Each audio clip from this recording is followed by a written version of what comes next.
दोस्तों, आज हम लोग पढ़ेंगे यूकैरियोटिक कोशिका के बारे में, अर्थात सुकेंद्रीय कोशिका के बारे में।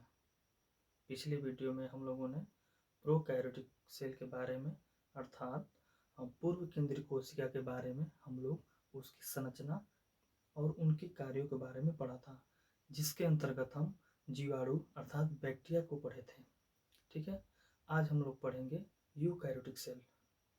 तो यूकैरियोटिक सेल और प्रोकैरियोटिक सेल, ये दोनों में मुख्य अंतर क्या होता है कि जो प्रोकैरियोटिक सेल होती है, जिसे हम लोग पूर्व केंद्रीय कोशिका कहते हैं, उसके अंतर्गत किसी भी प्रकार का केंद्रक विकसित नहीं होता है, अर्थात केंद्रक उपस्थित नहीं होता है। परंतु जो यूकैरियोटिक सेल होती है, जिसे हम लोग सुकेंद्रीय कोशिका कहते हैं, सुकेंद्रीय कोशिका के अंतर्गत एक पूर्ण रूप से विकसित केंद्रक पाया जाता है। ठीक है, तो आइए हम लोग नोट करते हैं इसे कि यूकैरियोटिक सेल वास्तव में होती क्या है।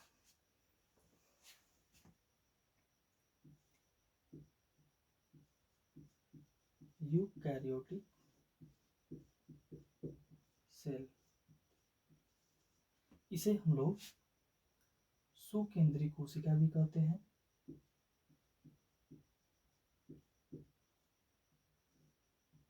सुकेंद्रीय कोशिका भी कहते हैं।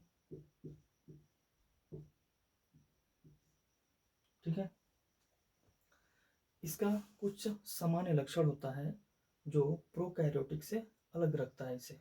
ठीक है, तो पहला इसका मुख्य लक्षण यह होता है कि यूकैरियोटिक सेल में एक पूर्ण रूप से विकसित केंद्रक पाया जाता है, यानी कि केंद्रक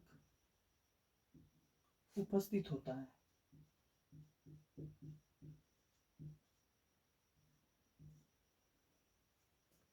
यूकैरियोटिक सेल में केंद्रक क्या होता है? उपस्थित होता है।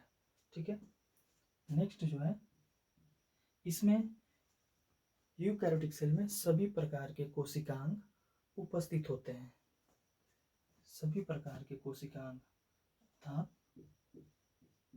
कोशिकांग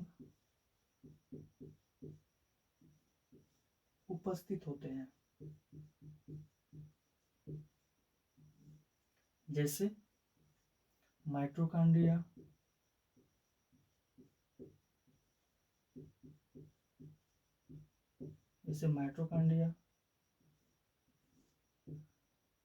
राइबोसोम,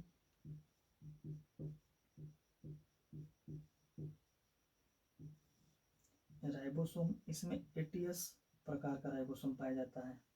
ठीक है, राइबोसोम यूकैरियोटिक सेल में 80s प्रकार का पाया जाता है, परंतु यूकैरियोटिक सेल में कुछ ऐसे कोशिकांग होते हैं जिसके अंतर्गत राइबोसोम जो है 70s का प्रकार का पाया जाएगा।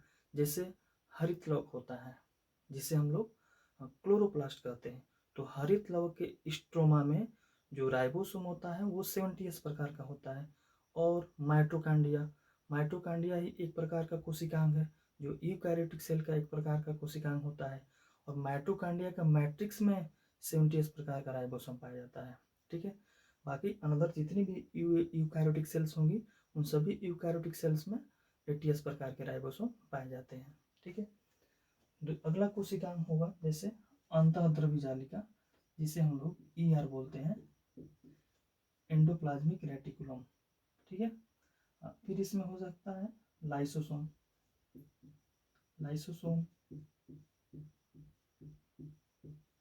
लाइसोसोम होता है। ठीक है, हरित लवक हो सकता है, हरित लवक। ये जितने भी कोशिकांग हैं, ये सभी कोशिकांग यूकैरियोटिक सेल्स अर्थात सुकेंद्रीय कोशिका में पाया जाता है। ठीक है, नेक्स्ट देख लेते हैं, जो यूकैरियोटिक कोशिका होती है, यूकैरियोटिक जो सेल होती है, इसके चारों तरफ कोशिका भित्ति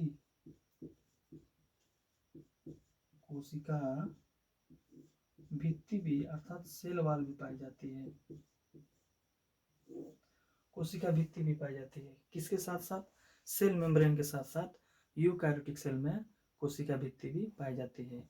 और इसकी जो कोशिका भित्ति है वो किससे मिलकर बनी होती है? सेलुलोज से मिलकर बनी होती है। सेलुलोज से मिलकर बनी होती है। तो इस प्रकार देखा जाए तो पूर्व केंद्रीय कोशिका और सुकेंद्रीय कोशिका के बीच मुख्य रूप से यह अंतर होता है कि सुकेंद्रीय कोशिका में एक पूर्ण रूप से विकसित केंद्रक पाया जाता है और जो पूर्व केंद्रीय कोशिका होती है उसमें केंद्रक का अभाव होता है।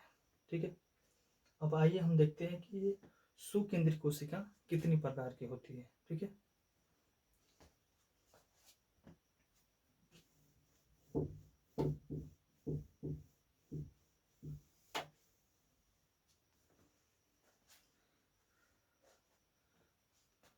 नेक्स्ट जो होगा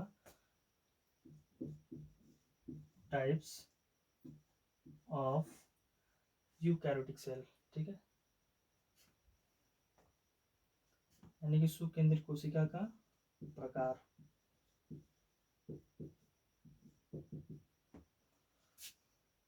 इसमें देख लीजिए जो सुकेंद्रीय कोशिका होती है यह मुख्यतः दो प्रकार की होती है, जिसमें पहली कोशिका होती है जिसे हम लोग पादप कोशिका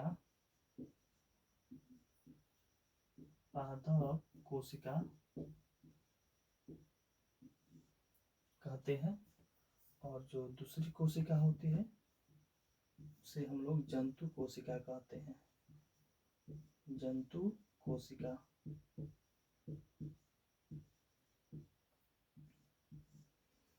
तो यूकैरियोटिक सेल दो प्रकार की,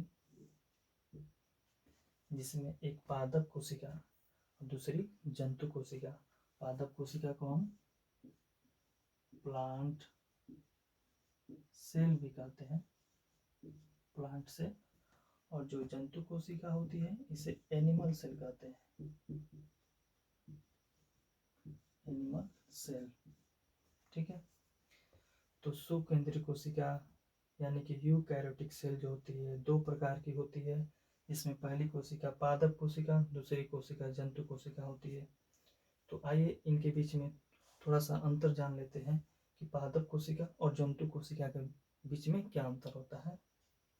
तो पादप कोशिका जो है अधिकतर किन में पाई जाएगी, या पादपों यानी कि पेड़ पौधों के अंतर्गत पाई जाती है, पेड़ पौधों के अंतर्गत पादप कोशिका पाई जाती है। ठीक है,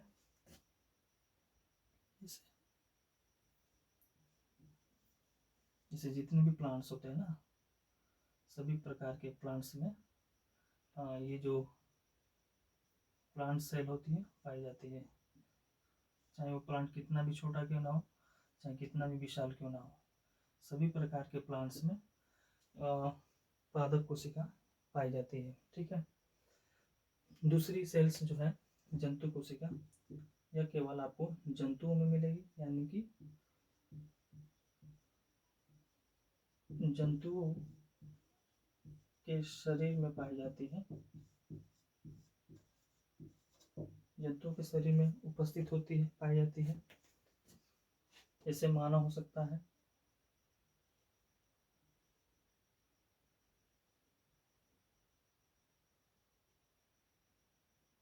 हम लोग का भी जो शरीर है ना, इस शरीर में कौन सी सेल होगी, एनिमल सेल।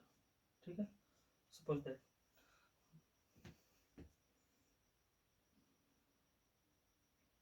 या अन्य कोई भी जीव जंतु, जैसे मान लीजिए क्या हो सकता है,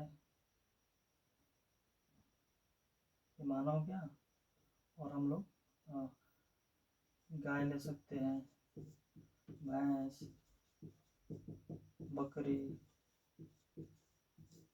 या अन्य सूक्ष्म जैसे प्रोटोजोआ में आ जाएगा, प्रोटोजोआ में कौन कौन हो सकता है, अमीबा हो गया, पैरामीशियम हो सकता है, इग्लिना हो सकता है। ये जितनी भी सेल्स होंगी, जितनी भी कोशिकाएं होती है, ये सभी कोशिकाएं एनिमल सेल्स के अंतर्गत आएंगी। ठीक है, तो यहाँ पे हम लोगों ने यह सुकेंद्रीय कोशिका को दो भागों में डिवाइड कर दिया है, दो भागों में बांट कर देखा है कि यह कोशिका जो होती है दो प्रकार की होती है, जिसमें पहली कोशिका पादप कोशिका और दूसरी कोशिका जंतु कोशिका होती है। पादप कोशिका अधिकतर पेड़ पौधों के शरीर को बनाने में भाग लेगी, और जो जंतु कोशिका होती है अधिकतर ये किस में पाई जाती है, जंतु के शरीर में पाई जाती है। ठीक है। पादप कोशिका और जंतु कोशिका के बीच में एक मुख्य अंतर यह होता है कि पादप कोशिका में कोशिका भित्ति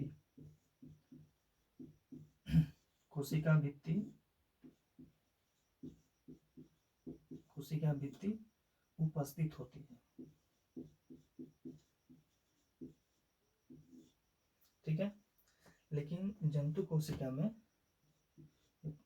कोशिका भित्ति क्या होगी, यानी कि कोशिका भित्ति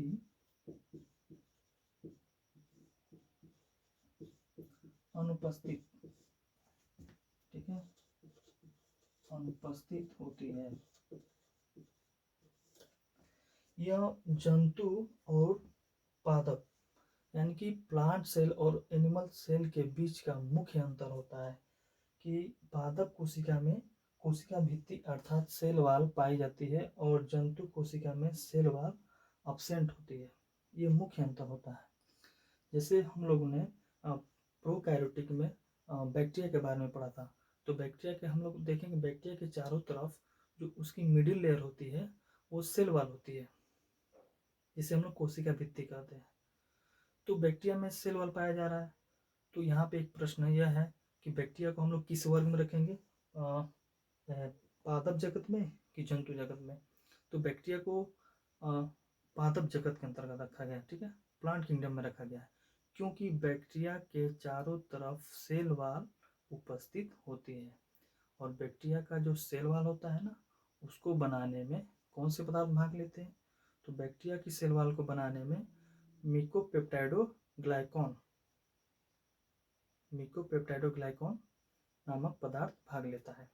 परंतु जो अधिकतर जो विकसित पेड़ पौधे होते हैं, जितने भी डेवलप प्लांट्स होते हैं, उनकी जो सेल वॉल अर्थात कोशिका भित्ति जो होती है उसको बनाने में कौन से पदार्थ भाग लेंगे, सेलुलोज। ठीक है, सेलुलोज पदार्थ भाग लेता है। ठीक है, तो यहाँ तक आप लोगों को ये सब समझ में आ गया होगा कि प्लांट सेल और एनिमल सेल के बीच में क्या मुख्य अंतर होता है। ठीक है, आगे हम लोग नेक्स्ट देखेंगे कि उनकी जो सुकेंद्रीय कोशिका में जो प्लांट सेल और एनिमल सेल का स्ट्रक्चर जो होता है, संरचना जो होता है वो कैसे होता है, वो हम लोग अभी नेक्स्ट वीडियो के अंदर इसको देखेंगे। ठीक है।